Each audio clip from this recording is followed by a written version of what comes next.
بسم اللہ الرحمن الرحیم۔ السلام علیکم، میں اسد اللہ خان ہوں۔ مریم نواز نے ایک بار پھر بیان دیا ہے کہ عمران خان جتنے مرضی ٹانگ پہ پلاسٹر چڑھا لیں انہیں اپنی اولاد کا حساب دینا پڑے گا۔ مریم نواز کے اس بیان یا جملے یا سٹیٹمنٹ یا جو تقریر ہے اس کا آپ اگر انالیسس کریں تو اسے لگتا ہے کہ مریم نواز نے اپنی جو کیمپین ہے وہ عمران خان کی کیریکٹر اسیسینیشن کے اوپر بلڈ کرنے کا ارادہ کیا ہے۔ یعنی مریم نواز نے پلان یہ کیا ہے کہ اب عمران خان کے کردار پر سوال اٹھا کر الیکشن لڑنا ہے۔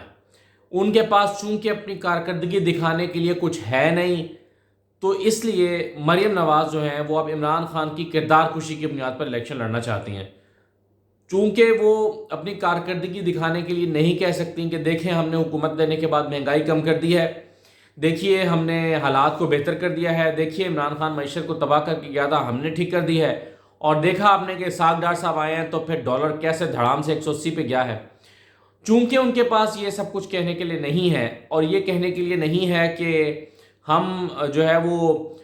جب آئے تھے تو اس وقت فورن ریزرو جو تھے وہ $16 ارب کے تھے اور ہم نے $25 ارب کر دیے ہیں۔ چونکہ ان کے پاس یہ سب کہنے کے لیے نہیں ہے تو اس لیے وہ عمران خان کی کردار کشی پر اپنی کیمپین کو بلڈ کر رہی ہیں۔ اور عمران خان جو ہیں وہ ان کے ایک معاملے پر، جو کہ ایک معاملہ عدالت میں ہے، 1 مارچ کو اب اس کی ہیئرنگ ہونی ہے کہ انہوں نے اپنی اولاد کو مکمل طور پر ظاہر نہیں کیا، اور ٹیریان وائٹ والا جو کیس ہے، تو ایسا لگتا ہے کہ مریم نواز اس کیس کو، چونکہ میٹر اس سب جوڈیس عدالت میں یہ معاملہ ہے، تو مریم عدالت کے اوپر بھی دباؤ بڑھانا چاہتی ہیں کہ دیکھیں یہ سب سے بڑا ایشو ہے عمران خان کے حوالے سے، اس کو اگنور نہ کیا جائے اور اس پر جو ہے وہ عمران خان کے خلاف فیصلہ دیا جائے۔ اور چونکہ عمران خان کے وکلاء اس کیس کو مینٹینیبلٹی کی بنیاد پر پہلے لڑنا چاہتے ہیں، اور سلمان اکرم راجہ صاحب یہ بلڈ کر رہے ہیں کہ جناب یہ کیس مینٹینیبل ہی نہیں ہے درخواست، اس کی وجہ یہ ہے کہ کیس یہ ہے کہ عمران خان نے اثاثے میں چھپایا ہے اور اس لیے ان کو نااہل کیا جائے، لیکن عمران خان تو اب قومی اسمبلی کے ممبر ہی نہیں ہے تو نااہلی کس بات کی، تو اس لیے مینٹینیبل نہیں ہے۔ تو مریم نواز چاہتی ہیں کہ یہ جو عدالت میں معاملہ ہے اس کے اوپر ان کی منشا کے مطابق فیصلہ ہے، تبھی وہ اس کو مسلسل اپنا موضوع بنائے رکھنا چاہتی ہیں۔ اور دیکھیے کہ جو کیپٹن صفدر ہیں، کل انہوں نے یہ کہا تھا کہ جی عمران خان کی ذاتی زندگی پر بات نہیں کرنا چاہیے اور ہم سب کی ذاتی زندگی ایسی ہی ہے، تو اس بات کے اگلے ہی دن مریم نواز نے پھر عمران خان کی ذاتی زندگی پر ہی بات کی ہے۔ تو سمجھ نہیں آ رہا کہ یہ جواب انہوں نے اپنے شوہر کیپٹن صفدر کو دیا ہے یا یہ جواب وہ عمران خان کو دے رہی ہیں، یعنی ان کے مخاطب عمران خان ہیں یا ان کے اپنے شوہر مخاطب ہیں، کیونکہ آج انہوں نے اپنے شوہر کو پارٹی پالیسی کے حوالے سے بیان بازی سے بھی روک دیا تھا، اور اس بات کو بڑا مائنڈ کیا تھا کہ جو کیپٹن صفدر نے کہا کہ مجھے مریم نواز وزیراعظم بنتی نظر نہیں آ رہی۔ ویسے یہ بالکل غلط نہیں کہا تھا کیپٹن صفدر نے، اس کی وجہ یہ ہے کہ نون لیگ کی طرف سے کوئی بھی اس وقت وزیراعظم بنتا نظر نہیں آ رہا، یعنی اس وقت لڑائی نون لیگ کے اندر وزیر اعظم کا امیدوار بننے کی ہے، وزیر اعظم بننے کی لڑائی نہیں ہے۔ وزیر اعظم تو نون لیگ کا بننا اس وقت بہت مشکل ہے جو حالات ہیں، لیکن وزیر اعظم کا امیدوار کون بنے گا، شہباز شریف یا مریم نواز، یہ بحث ہے اور یہ لڑائی ہے کہ بنے گا کون، اور ان میں سے کون پارٹی کی طرف سے وزیر اعظم کا امیدوار کون بنے گا۔ تو لڑائی یہ ہے، لڑائی یہ نہیں ہے کہ وزیر اعظم کون بنے گا۔ تو اس لیے میرا خیال ہے کہ یہ جو بحث ہے وہ اس وقت جو کیپٹن صفدر نے چھیڑی تھی کہ مریم نواز بن نہیں رہی وزیر اعظم، تو وزیر اعظم تو ویسے بھی نہیں بن رہی، لیکن کیپٹن صفدر کا منہ انہوں نے یہ کہہ کر ضرور بند کر دیا ہے کہ وہ اب کوئی بیان نہیں دے سکتے، کوئی بات نہیں کر سکتے۔ تو ایک تو یہ ہے جو مریم کے اسٹیٹمنٹ کے حوالے سے میں بات کرنا چاہ رہا تھا۔ دوسرا دیکھیں الیکشن کے حوالے سے کچھ چیزیں آثار پیدا ہو رہے ہیں۔ ایک تو الیکشن کمیشن کے حوالے سے خبریں یہ ہیں کہ 9 اپریل کو پنجاب اور 16 اپریل کو خیبر پختونخوا کا الیکشن کرانے کی تجویز ہے، اور اس سلسلے میں شاید پلان بنا لیا ہے، مسودہ تیار ہے اور اس کو 1-2 دن میں اناؤنس کر دیا جائے گا، کیونکہ لاہور ہائی کورٹ سے فیصلہ آ چکا ہے کہ فوری طور پر اس کو اناؤنس کیا جائے۔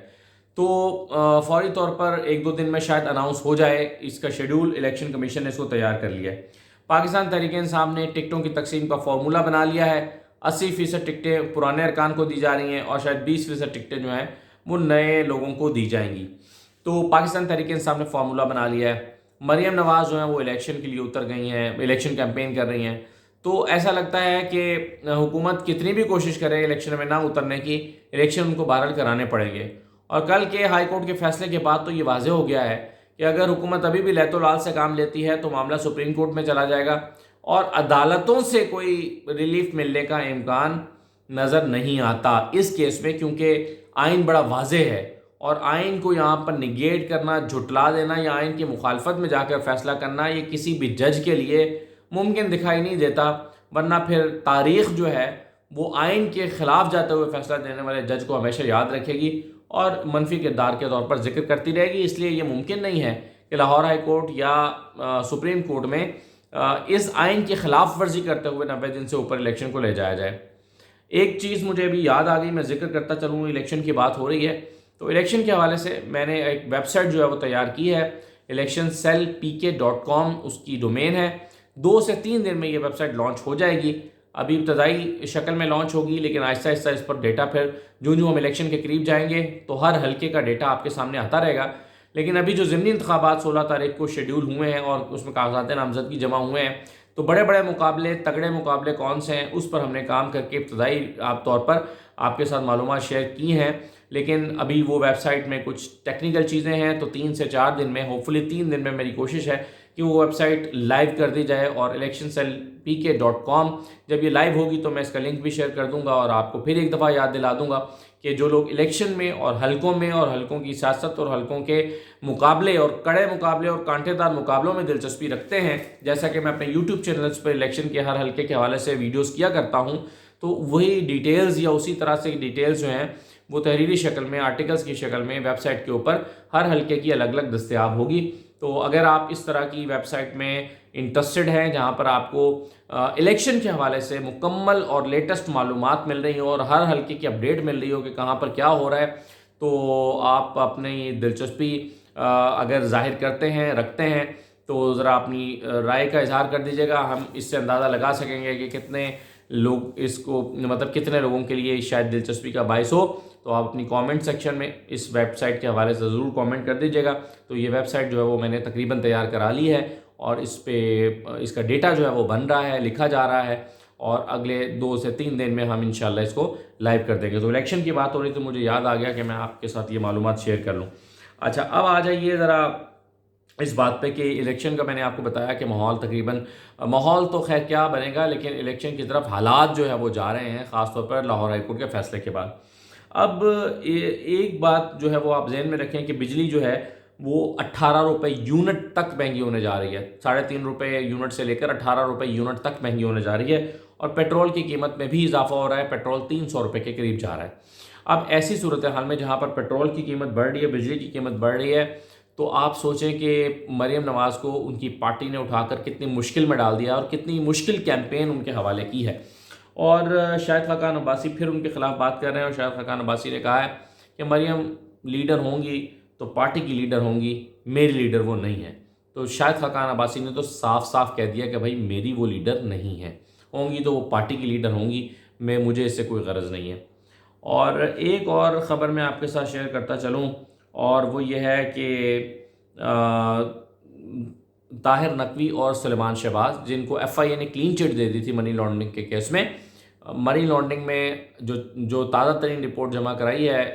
F I A central special court میں, اس میں یہ کہا گیا تھا ایف آئی اے کی جانب سے کہ جی سلمان شہباز کا تو کوئی کردار نظر آیا ہی نہیں ہے, وہ تو ہے ہی نہیں. ان کو کلین چٹ دے دی تھی کہ ان کا کوئی منی لانڈرنگ میں کردار نہیں ہے. تو اب عدالت نے 4 مارچ کو ان دونوں کو, طاہر نقوی اور سلیمان شہباز کو, بطور ملزم طلب کر لیا ہے. یعنی وہ کلین چٹ جو ہے وہ ابھی ان کے حصے میں نہیں آئی, بطور ملزم طلب کر لیا اور اس کو جو ہے وہ ایک امپورٹنٹ ڈیولپمنٹ سمجھا جا رہا ہے. لیکن یہ بہرحال کلیئر 4 مارچ کو ہی ہوگا کہ اس کی کیا امپورٹنس ہے اور کیوں اس کو جو ہے وہ ان کو اس طرح سے بطور ملزم طلب کیا گیا ہے. اور آخری بات یہ ہے کہ شوکت ترین صاحب کی گرفتاری کے خدشات ظاہر کیے جا رہے ہیں کہ ان کو گرفتار کیا جائے گا اور یہ گرفتاریوں کا موسم ہے, ایک ایک کر کے لوگ گرفتار ہو رہے ہیں. لیکن سوال یہ پیدا ہوتا ہے کہ شوکت ترین صاحب جو ہیں مطلب ان کے خلاف کوئی کرپشن کا کیس، کوئی اور کیس ان کے خلاف بھی نہیں ملا. کیس ان کے خلاف ملا ہے ایک ٹیلی فون کال کا کہ جی انہوں نے کال کی تھی تیمور جھگڑا صاحب کو، اور اس کال کی بنیاد پر ایف آئی اے ان کو گرفتار کرنا چاہتی ہے. تو فواد چودھری کو گرفتار کر کے کیا حاصل ہو گیا، اعظم سواتی کو گرفتار کر کے آپ کو کیا ملا، سلمان شہباز کو گرفتار کر کے کیا ملا. تو چلیے ترین صاحب کو بھی، شوکت ترین صاحب کو بھی گرفتار کر کے دیکھ لیں اس سے کیا فرق پڑے گا. شوکت ترین صاحب تو اس طرح سے الیکشن بھی لڑنے والے نہیں ہیں، انہوں نے تو الیکشن بھی نہیں لڑنا، تو بالکل ہی شاید کوئی فائدہ نہ ہو. اجازت دیجیے، اللہ حافظ.